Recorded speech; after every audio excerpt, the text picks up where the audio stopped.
मौत के मामले में बड़ा अपडेट दे रहे हैं। सरकार दोनों मृतकों के परिजनों को सहायता राशि देगी। सरकार 50 लाख रुपए का मुआवजा राशि देगी। मृतकों के दोनों आश्रितों को संविदा पर नौकरी भी दी जाएगी। प्रशासन से कई दौर की बातचीत हुई, आखिरकार सहमति बनी है और अब अंतिम संस्कार चारों मृतकों का किया जाएगा। अपने दर्शकों को बता दें कि आज सुबह ही जयपुर मृतकों का शव जो पहुंचा था, अब यहां पर चौमू लाने के बाद भी लगातार परिजन और ग्रामीण अपनी मांगों के साथ धरने पर बैठे हुए थे। कई बाजारों में चक्का जाम जैसी स्थिति बनी हुई थी। हालांकि अब जाकर सहमति बन पाई है और अब ये ऐलान किया गया है कि सरकार स्पेशल पैकेज दोनों परिवार को देगी, यानी कि प्रति परिवार 50 लाख का स्पेशल पैकेज दिया जाएगा, आर्थिक मदद दी जाएगी। इसके साथ साथ नौकरी का भी ऐलान किया गया है। मृतकों के 2 आश्रितों को संविदा पर नौकरी की बात कही गई है। साथ ही डेयरी बूथ भी दोनों परिवारों को मिलेगा। 2 परिवार आपस में रिश्तेदार थे जो जम्मू में धार्मिक यात्रा पर गए थे, लेकिन इस दौरान आतंकी हमले में इन सभी की मौत हो गई। राकेश हमारे संवाददाता इस खबर पर लाइव जुड़ गए हैं, पल पल की अपडेट दे रहे हैं। राकेश, कई दौर की वार्ता लगातार सुबह से चल रही थी और आखिरकार वो कौन सा प्रपोजल जिस पर अब जाकर सहमति बन पाई है, परिजन माने हैं?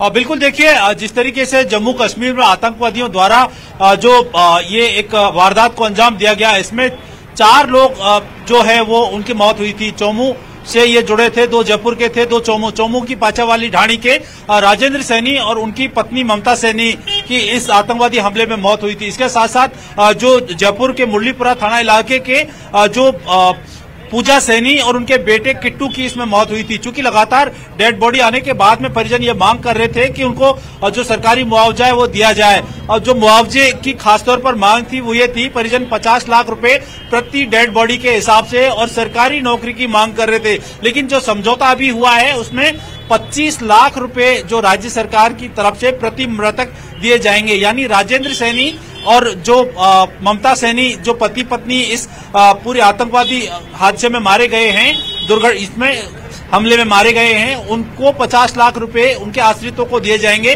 साथ ही 25 लाख और 50 लाख रुपए पूजा सैनी और जो उनके बेटे हैं उनके आश्रितों को दिए जाएंगे। 2 संविदाओं को नौकरी दी जाएगी। हमारे साथ एसडीएम हैं यहाँ के जो दिलीप सिंह राठौड़ हैं। राठौड़ साहब, जो समझौता हुआ है किस तरीके से ये समझौता हुआ है, क्या परिजनों की मांग थी और किस पर सहमति बनी है? देखिए, इसमें मृतक के परिजनों और सरकार के बीच में कुल 3 बिंदुओं पर सहमति बनी है। इसमें पहला बिंदु यह है कि सरकार की तरफ से उस पीड़ित परिवार को 50 लाख रुपए का आर्थिक मुआवजा दिया जाएगा। दूसरा, उनके जो आश्रित बच्चे हैं उनको 2 लोगों को सरकारी संविदा की नौकरी दी जाएगी। और तीसरा, उनके परिवार को एक डेयरी बूथ का आवंटन किया जाएगा। इस प्रकार कुल 3 बातों पर सहमति बनी है। जो 50 लाख रुपए दिए जाएंगे प्रति डेड बॉडी किस तरीके से दी जाएगी? राज्य सरकार और जम्मू का किस तरीके से? इसमें ऐसा है कि जो ये घोषणा हुई है उनके परिवार को हुई है, क्योंकि जो डेथ हुई है, जो कैजुअलिटी हुई थी, वो दोनों हस्बैंड वाइफ थे, वो एक परिवार था। इसलिए उस सरकार की तरफ से उस परिवार को 50 लाख रुपए की सहायता दी जाएगी। साथ ही जो जम्मू कश्मीर सरकार है उनकी तरफ से प्रत्येक मृतक को 10 लाख रुपए की आर्थिक सहायता दी जा रही है। इस प्रकार इस परिवार को 50 + 20 टोटल 70 लाख रुपए की आर्थिक सहायता दी जाएगी। जो संविदा पर नौकरी वो कहाँ पर किस तरीके से जो आश्रित है उनको? उसमें जो भी सरकार के जो ऑर्गेनाइजेशन है और उसमें जो संविदा की जहाँ पे उनकी एजुकेशन क्वालिफिकेशन के हिसाब से जहाँ पे एलिजिबिलिटी होगी उस हिसाब से उनको सचिवालय में या नगर परिषद में। राकेश, क्या ये बच्चों के लिए संविदा पर नौकरी दी जाएगी या फिर आश्रित कोई भी हो परिवार का उसको संविदा पर नौकरी दी जाएगी? बिल्कुल, देखिए, जिस तरीके से हमारी प्रशासन के अधिकारियों से बात हुई, उनका कहना है कि मृतक के जो आश्रित है, खासतौर पर चूंकि जो मृतक राजेंद्र सैनी और जो उनकी पत्नी ममता सैनी, उनके 3 जो बच्चे हैं, तीनों वो अभी निराश्रित हैं। बेटी है बड़ी और इसके अलावा 2 उनके बेटे हैं। तो इनको जिस तरीके से जो संविदा पर एक क्वालिफिकेशन के आधार पर नौकरी दी जा सकती है। पूजा सैनी के जो पति वहां पवन सैनी वो यात्रा में गए थे, उनको वो भी इस दुर्घटना के शिकार हुए थे, लेकिन उनकी जान को जोखिम नहीं हुआ है। तो संभवतः चूंकि वो भी आश्रित हैं तो उन्हें भी संविदा पर नौकरी दी जा सकती है। यानी अभी और इसके अलावा पूजा सैनी के एक ही जो बच्चा था जिसका 24 जून को दूसरा जन्मदिन था, तो संभवतः जो आश्रित हैं, मृतक आश्रित हैं, उनको ही नौकरी दी जाएगी। जो मृतक आश्रित के परिजन हैं, उन जो कानूनी दायरे में नौकरी के लिए जो गाइडलाइन बनाई गई है, उनको नौकरी इसमें दी जा सकती है।